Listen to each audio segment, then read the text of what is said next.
Hello everyone, Guillaume Nesvana here, host of the eCommerce Wizards podcast, where I feature leaders in e-commerce and business. Today's guest is Jacob Springer. He's a senior account executive at Sezzle, which is a buy now, pay later system. And that's the topic for today. Buy now, pay later for e-commerce. Should use a merchant implement that on your store? And we'll be talking also some stories about merchants who did implement it, what they saw as results, and so on. This episode is brought to you by MageMontreal. If a business wants a powerful e-commerce online store that will increase their sales, or to move piled up inventory to free up cash reserves, or to automate business processes to reduce human processing errors, our company, MageMontreal, can do that. We've been helping e-commerce stores for over a decade. Here's the catch. We're specialized and only work on the Adobe Magento e-commerce platform, also known as Adobe Commerce. We're among only a handful of certified companies in Canada. We do everything Magento related. If you know someone who needs design, support, training, maintenance, or a new e-commerce website, email our team at support@magemontreal.com or go to magemontreal.com. That's MAGE Montreal.com. All right, Jacob, thanks for being here today. Thanks for having me. I'm excited. All right, so let's dive right in. Of course, you're representing a buy now, pay later company, but we'll trust that you can show us some objectivity here about the benefits of this kind of feature to add to a website. Can you share with us some story about a merchant who implemented this successfully? Yeah, definitely. I think it might be helpful to provide a little bit of context as to why buy now, pay later is actually a thing. A pretty common misconception is that it's very similar to traditional financing, but it really couldn't be further from that. So when I jump back and think of when I first started at Sezzle, 4 years ago, originally we were a US only company. We were helping shoppers that typically were building credit later in life. They couldn't get access to credit. You can't get a credit card in the US until you're 21. And it's not to say they were bad consumers or didn't have the funds to spend, but they were underserved by the traditional credit market.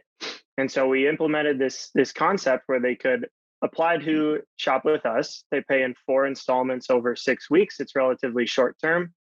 But the catch is we never charge interest. We don't do credit checks, and we don't report to collections agencies in the case of default payment.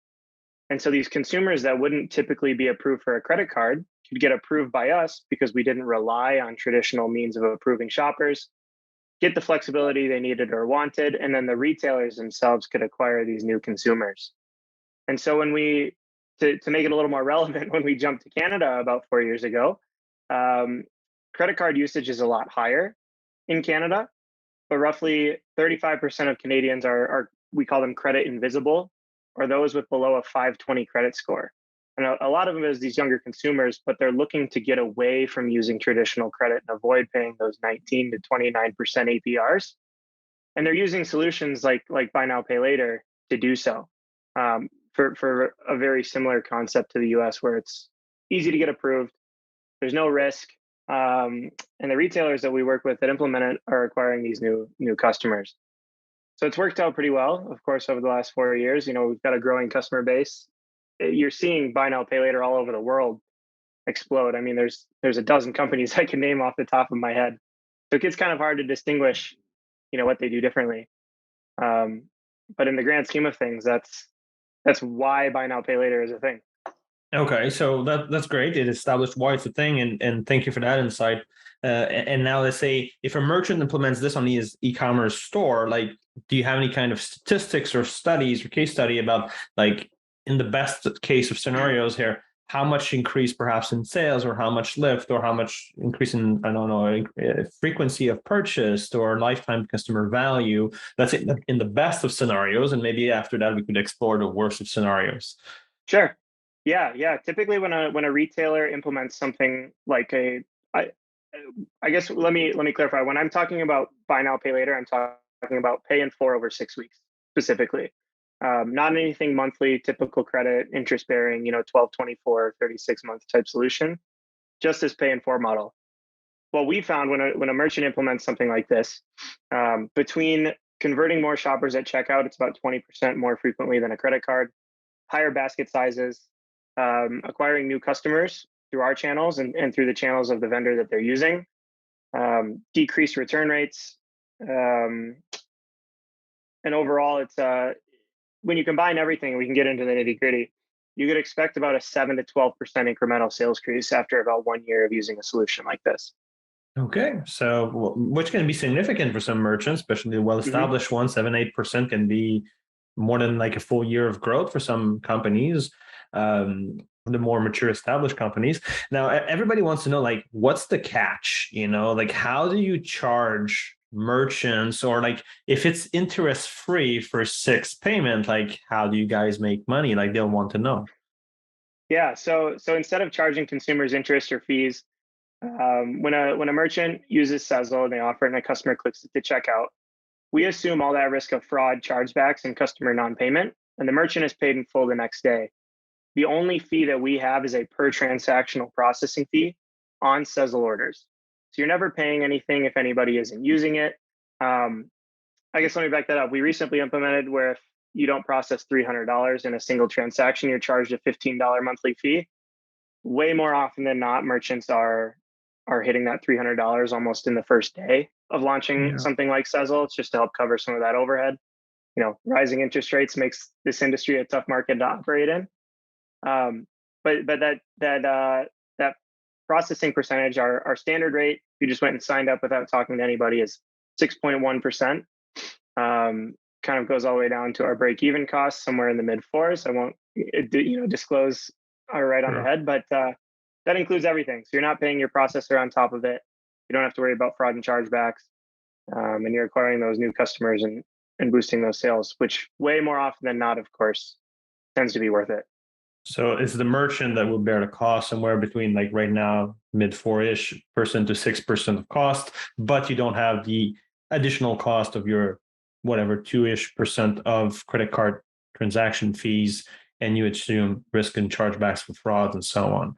Okay, so that gives us a clear business model. So the merchant hopes to increase his sales enough by offering this option that it is worth the additional few percentage points, which in reality is probably 2 to 4 points, because you still need to pay at least 2 points or 2% for your credit card transactions fee, more or less, usually from the lower volume at 2.9 with PayPal to 2.0 maybe if you're a big enough merchant and so on. So Yeah, so typically you don't have to pay those credit card fees on top of the Sezzle fee. We have our own processor. So it's all wrapped up into the one. But yeah, it can be at first a little bit intimidating to look at your credit card rate and then comparison to a buy now pay later rate. The way I like to break it down is if Sezzle is processing about 5% share of checkout at a 5% rate, typically it increases the overall processing cost by about 1/4% for that 7 to 12% incremental sales increase. And so a lot of what we do in particular is we help measure that. We don't have a contract, so you're free to drop Sezzle at any point in time if that ROI is not there. We give the ultimate flexibility to help determine if it's actually working or not, if you're getting the value out of it or not, to help justify that increase in cost. okay. Is that frequent in the industry to have sort of no contract? You just pay as you go. You just use it as you want. Yeah, when the solution first came out, it was not. We're kind of seeing buy now, pay later in waves. I kind of like to say we're in wave 3. Wave 1 was grow at all costs, exclusive everything, don't offer a million different options.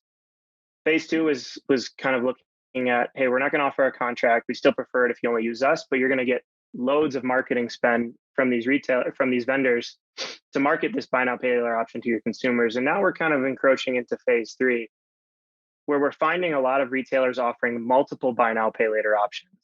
There's no exclusivity, there's no contract. And the reason being is a large segment of consumers, I call them buy now, pay later agnostic. They don't care who's on the checkout page. It could be Klarna, Afterpay, PayBright, Sezzle. It doesn't matter. They like the solution, they're going to use it. But there are customers that tend to be a lot more loyal to one vendor over the other. And so for Sezzle in particular, we have customers using us upwards of 49 times per year. They're building a limit with us. They can opt in to build their credit with us, which is very unique. But then there are also customers that prefer to use Afterpay. There's customers that prefer to use Klarna because they've built up larger limits with them as well.